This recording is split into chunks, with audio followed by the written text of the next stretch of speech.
इसलिए संत जन कहते हैं माताओं से कि आप भी जब भोजन बनाओ घर में तो उसमें दाल, तेल, हल्दी जो भी आपको डालना है, दाल में सब कुछ डालते हैं, सब्जी में डालते हैं, तेल डालते हैं, नमक डालते हैं, मिर्च डालते हैं, मसाले डालते हैं। इसके साथ साथ एक डिब्बा और रखिए, उस डिब्बा में थोड़ा प्रेम को रखिए और उसमें से थोड़ा प्रेम भी डाल दीजिए। अब सवाल हो सकता है कि प्रेम किसी डिब्बे में तो नहीं आएगा। ये भाव है कि जैसे वहां आप मसालों का डिब्बा रखते हैं वैसे ही एक भाव का डिब्बा भी रखिए, एक प्रेम का डिब्बा भी रखिए। और जब भी भोजन बनाइए उसी भाव से बनाइए कि हम तो स्वयं भगवान के लिए बना रहे हैं, हम तो स्वयं गुरु परमात्मा के लिए बना रहे हैं। और उस भोजन में आप श्रद्धा को भी शामिल कीजिए, प्रेम को भी शामिल कीजिए, उसमें भक्ति को भी शामिल कीजिए। और जिस दिन आपने भोजन को श्रद्धा, भक्ति और प्रेम से बना दिया, उस दिन आपकी रोटी भी उस दिन अमृत से ज्यादा मीठी लगेगी। लेकिन होता क्या है कि हम भोजन बनाते हैं, खिन्नता में बना देते हैं, अधूरे मन से बना देते हैं। मन नहीं है, बना दिया। अब जो भोजन अधूरे मन से बना हो, जो मन भोजन खिन्नता में बना हो, जो भोजन जबरदस्ती बना हो, वो भोजन विष बन जाता है, जहर बन जाता है, फिर वो किसी काम का नहीं होता। आदमी खा तो लेता है, पेट भर जाता है, पर वो भोजन शरीर को ऊर्जा कभी दे नहीं सकता। तो कृष्ण कहते हैं कि मैं दुर्योधन का तो अन्न त्याग दूंगा, क्योंकि उसके भोजन में अहंकार की गंध है। लेकिन विदुर जी का भोजन बड़ा प्रिय लगा। क्यों? क्योंकि उसमें प्रेम समाया हुआ है, उसमें भक्ति समाई हुई है। तो हम अपने जीवन में बाहरी चीजों का महत्व दे देते हैं जिसका ज्यादा अर्थ नहीं है, लेकिन जो भीतर होना चाहिए प्रेम, जो भीतर होना चाहिए श्रद्धा, समर्पण, भक्ति, जो भीतर होना चाहिए परमार्थ की भावना, धर्म की भावना, वो हम कर नहीं पाते। बाहर सब कुछ कर ले जाते हैं, बाहर सारा विस्तार कर ले जाते हैं, लेकिन जब धर्म की बात आ जाती है, परमार्थ की बात आ जाती है, तो आदमी का कदम पीछे हो जाता है। हमारे सभी शास्त्र हमें इसी ओर इशारा करते हैं कि आप जीवन में जितना सब कुछ कर लीजिए, तीर्थ कर लीजिए, जप होम कर लीजिए, लेकिन अगर आपने परमार्थ नहीं किया, अगर आपने सच्चे मन से श्रद्धा, भक्ति, भाव से कोई काम नहीं किया, तो वो आपका सब कुछ बाहर का फीका है। इसलिए उस संत ने राजा से कहा कि तुम सबने भी अपने जीवन के ना जाने कितने कीमती हीरे गंवा दिए। भजन बिना नर बावरे तूने हीरा जन्म गंवाया। सदगुरु कबीर कहते हैं कि तुमने हीरा सा जो जन्म था वो गंवा दिया। बाकी सब कुछ किया इस जीवन में। आदमी होश संभालता है तो कितनी सारी कल्पनाएं करता है कि नौकरी करूंगा, धन कमाऊंगा, बिजनेस करके धन कमाऊंगा, कोई भी व्यापार करके, काम करके, मेहनत मजदूरी करके धन कमाऊंगा, उसके बाद बढ़िया घर बनाऊंगा। हर आदमी का एक सपना होता है, एक अच्छा सा घर होगा, उसमें टाइल्स, मार्बल, पर्दे आदि सब बढ़िया क्वालिटी का लगवाऊंगा। उसके बाद एक बढ़िया मोबाइल खरीदूंगा, उसके बाद एक बढ़िया गाड़ी भी होनी चाहिए। बाहर के सारी तैयारी का आपको ख्याल होता है, लेकिन संत कहते हैं कि तुमने अपने कीमती समय को कभी भी धर्म में नहीं लगाया। ये कभी सोचा ही नहीं कि हमें कुछ परमार्थ भी करना है, ये कभी सोचा ही नहीं कि हमें धर्म भी करना है। सोचो अगर ये सब बाहर सब कुछ करते रहे, बढ़िया घर बना लिया, बढ़िया दुकान बना लिया, बढ़िया मोबाइल खरीद लिया, गाड़ी खरीद लिया, और अचानक यमराज चला आवे कि चलो तेरा समय हो गया, सोचो क्या ले जाओगे। साहब कहते हैं हीरा समय चला गया। जब मौत का दिन आएगा तुम्हें याद हो कि न याद हो, जब मौत का दुनिया में मन को लगा दिया, गुरु के भजन को भूला दिया, मानुष जन्म को रुला दिया, तुम्हें याद हो कि न याद हो, जब मौत का दिन आएगा तुम्हें याद हो कि न याद हो जब मौत का।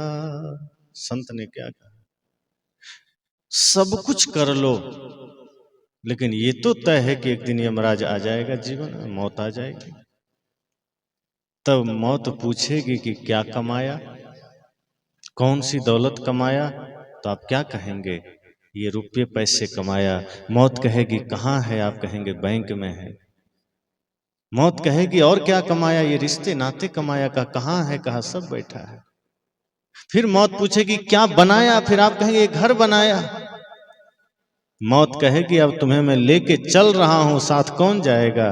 तब आपको लगेगा कि रुपया भी बैंक में रह गया, परिवार भी मरघट तक रह गया, शरीर भी मरघट में जल गया, साथ तो कुछ नहीं जा रहा। तब लगेगा जन्म सब धोखे में खोई दिया। जो कुछ किया था, बड़ा सा बड़ा काम बाहर किया था, आज तब मालूम पड़ेगा कि सब कुछ व्यर्थ हो गया। यमराज जब सामने खड़ा हो जाएगा तब पूछेगा कि तुमने क्या कमाया। आप कहेंगे ये सारा विस्तार। यमराज कहेगा तेरा शरीर भी इसी मरघट में रहेगा। तब आपको लगेगा सब व्यर्थ हो गया। तब संत कहते हैं अब पछताए होत क्या, जब चिड़िया चुग गई खेत। अब तो समय निकल गया।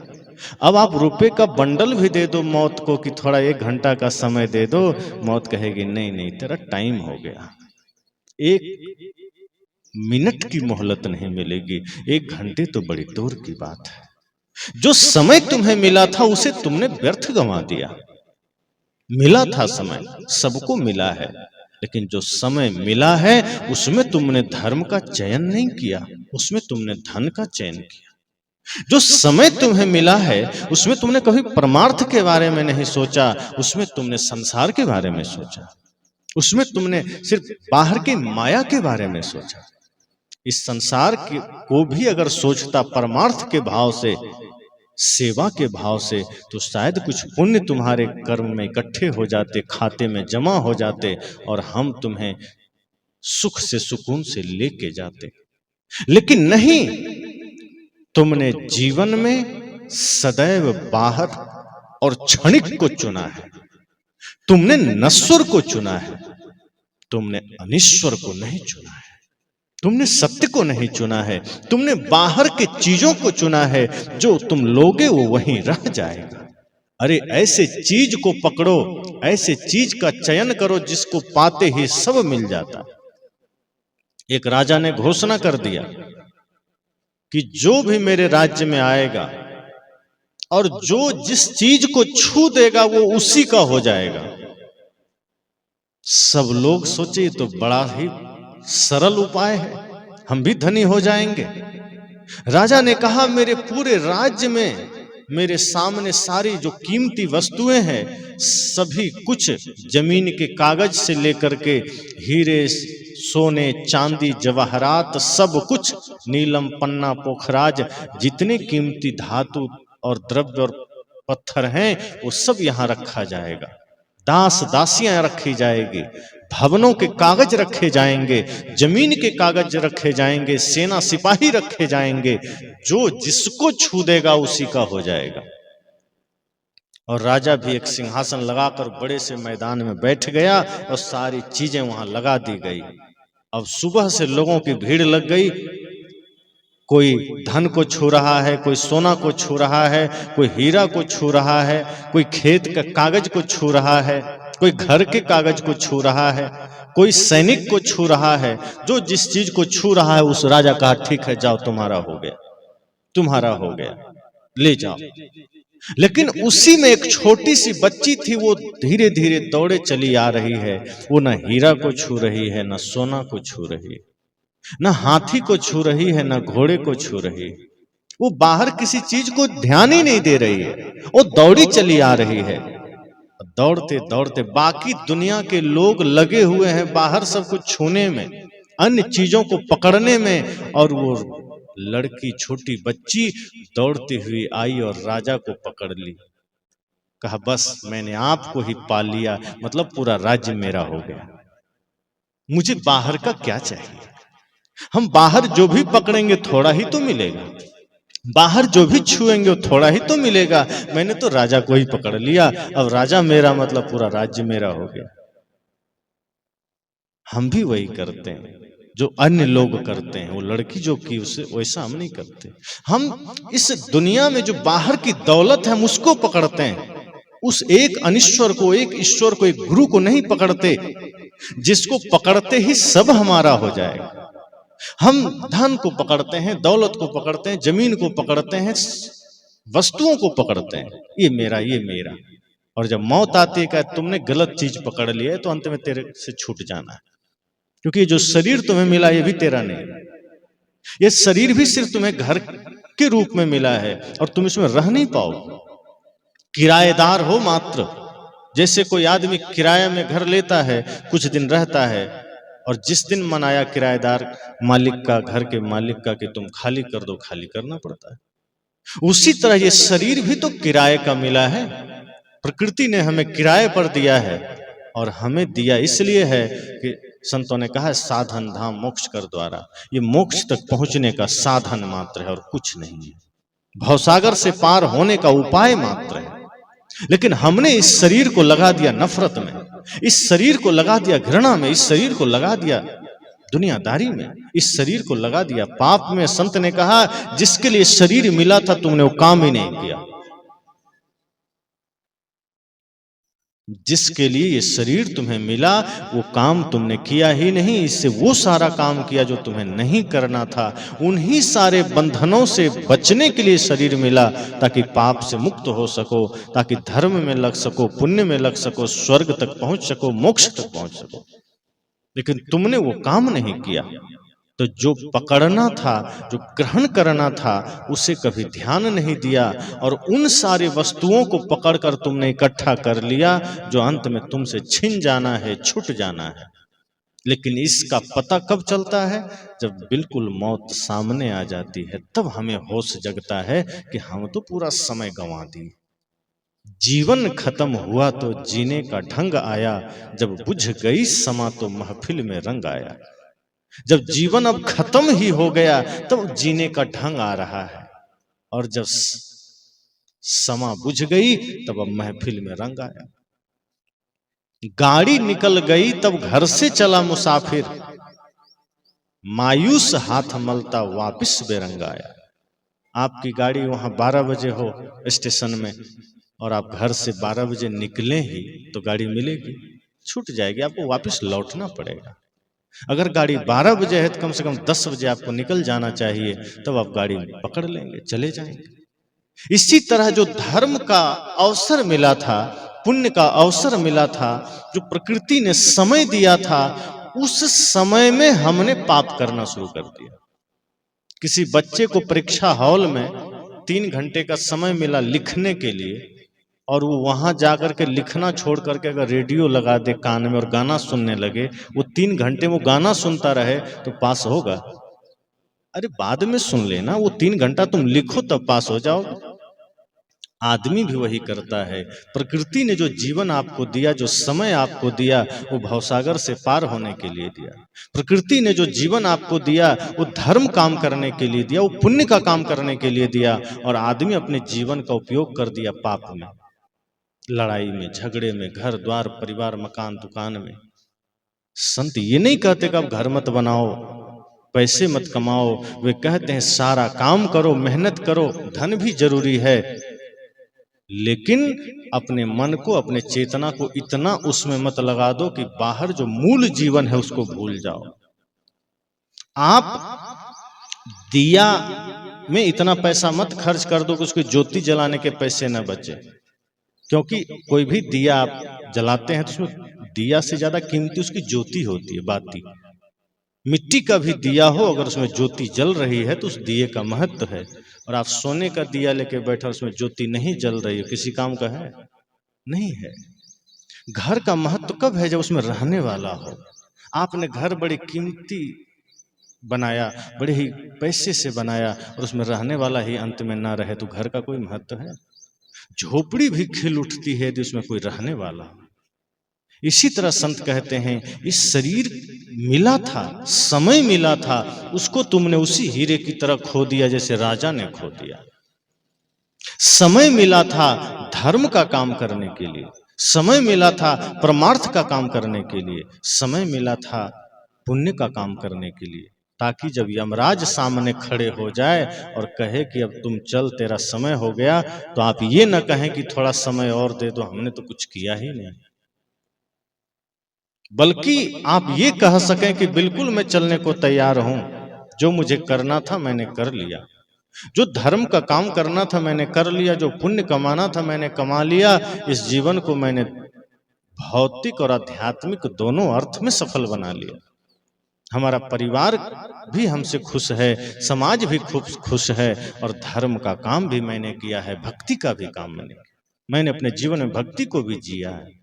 जब इस तरह से करेंगे तब क्या होगा कि ये जीवन आपका सार्थक हो जाएगा।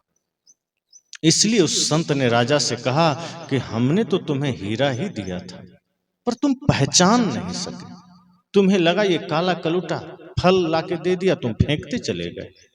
और यही जीवन में हर आदमी कर रहा है। समय आता है सामने, अवसर आता है सामने, सत्संग हो, अब यहाँ सत्संग की व्यवस्था हो गई, सत्संग चल रहा है, लेकिन ये सत्संग हम उस दृष्टि से नहीं देख पाते कि हम इसका लाभ ले सकें। सत्संग हमें दिखाई नहीं देता। दिखाई क्या देता है? कहीं नाच हो जाए, नौटंकी हो जाए, पाखंड वाला आडंबर का कोई काम हो जाए, वहां तुरंत भीड़ लग जाएगी, उसमें कुछ दिखता है। और सत्संग सिर्फ अनुभूति का विषय है, इसमें अंतर मन में वो ज्ञान पहुंचता है। यहाँ कोई बाहरी दिखावा नहीं होता है, यहाँ वो ज्ञान चर्चा होती है जिस ज्ञान से हमारा भीतर गदगद हो जाता है। बाहर तो छोटा सा संसार है, लेकिन भीतर जो प्रेम का संसार है, धर्म का संसार है, वो इतना विराट है कि पूरी दुनिया समा जाए। तभी तो भगवान कृष्ण अर्जुन से कहते हैं कि अर्जुन, 2 प्रकार का यज्ञ है। गीता में श्री कृष्ण बिल्कुल स्पष्ट कर देते हैं कि 2 प्रकार का यज्ञ है, एक है द्रव्य यज्ञ और एक है ज्ञान यज्ञ। अर्जुन ने कहा दोनों में श्रेष्ठ कौन है? श्री कृष्ण कहते हैं द्रव्य यज्ञ पहली प्रक्रिया है, जिसमें जौ, तेल, घी, दुनियादारी सब डाल के लोग हवन करते हैं। शुरुआती समय में ये भी ठीक है, करो, कोई बात नहीं, लेकिन इससे ऊपर उठो। अर्जुन ने कहा क्या? कहा श्री कृष्ण ने कहा ज्ञान यज्ञ, उस सबसे श्रेष्ठ है। और ज्ञान यज्ञ क्या है? यही सत्संग ज्ञान यज्ञ है। उस यज्ञ में जहां हवन कुंड हम बनाते हैं, उसमें हमें धूप दीप से सजाते हैं, नैवेद्य रखते हैं, जौ तेल घी का व्यवस्था करते हैं, हम हवन करते हैं, स्वाहा करते हैं। भगवान कृष्ण कहते हैं लेकिन ये जो ज्ञान यज्ञ है, यहाँ भी एक हवन कुंड है, वो ज्ञान का कुंड है।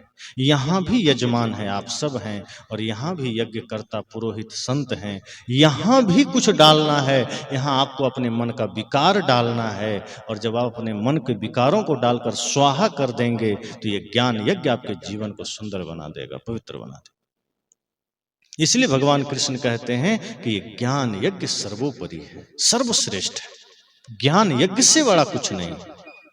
तो ये ज्ञान यज्ञ सबके समझ में नहीं आता। साधारण यज्ञ समझ में आ जाते हैं, बाहर के दिखावे समझ में आ जाते हैं, लेकिन जीवन में इस ज्ञान यज्ञ को देखने के लिए विवेक की आंख चाहिए, साधारण आंख से नहीं दिखेगा। तो श्री कृष्ण ने कहा कि ये जो ज्ञान यज्ञ है ये सर्वोपरि है, और इस ज्ञान यज्ञ में आपको अपने विकारों की आहुति देनी है, अपने विकारों को हवन में डालना है, इस ज्ञान कुंड में डालना है। और जब आप उसको डालेंगे फिर आप देखेंगे आपके जीवन में इतनी निर्मलता आ जाएगी, इतनी पवित्रता आ जाएगी कि आपका जीवन आनंद के क्षणों से भर उठेगा। फिर आपके जीवन में कोई शोक नहीं रह जाएगा, कोई भय नहीं रह जाएगा, कोई पीड़ा नहीं रह जाएगी। तो ये सत्संग भी वही ज्ञान यज्ञ है। उस संत ने कहा लेकिन तुमने जीवन में इन चीजों का महत्व नहीं दिया, और इसलिए तुमने हीरे को भी फेंक दिया और कचड़े को जमा करता है। आदमी भी तो वही करता है, संसार के कचड़े को जमा करता है, और जो जीवन में कीमती हीरा है, सत्य रूपी हीरा, प्रेम रूपी हीरा, धर्म रूपी हीरा, भक्ति का हीरा, उसको खो देता है, उसको गंवा देता है।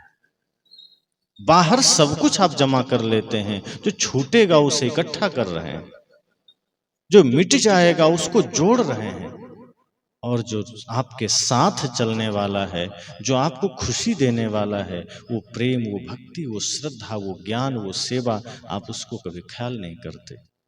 संत ने कहा इसलिए जीवन में हे राजन सदैव ध्यान देना कि दुनियादारी और माया का प्रपंच इतना खतरनाक है कि आंख पर एक पर्दा डाल देता है। माया का एक ऐसा पर्दा है जो तुम्हें सत्य देखने नहीं देता, जो तुम्हें सत्य के पास पहुंचने नहीं देता। वो तुम्हें सदैव गलत मार्ग में ले जाएगा, वो तुम्हें वहां सुख का आभास कराएगा जहां है नहीं।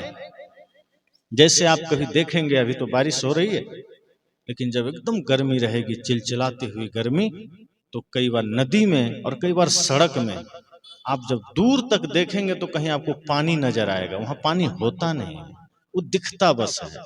ऐसे ही नदी में आप दूर तक देखेंगे तो लगेगा वहां पानी है, लेकिन वहां पानी होता नहीं है।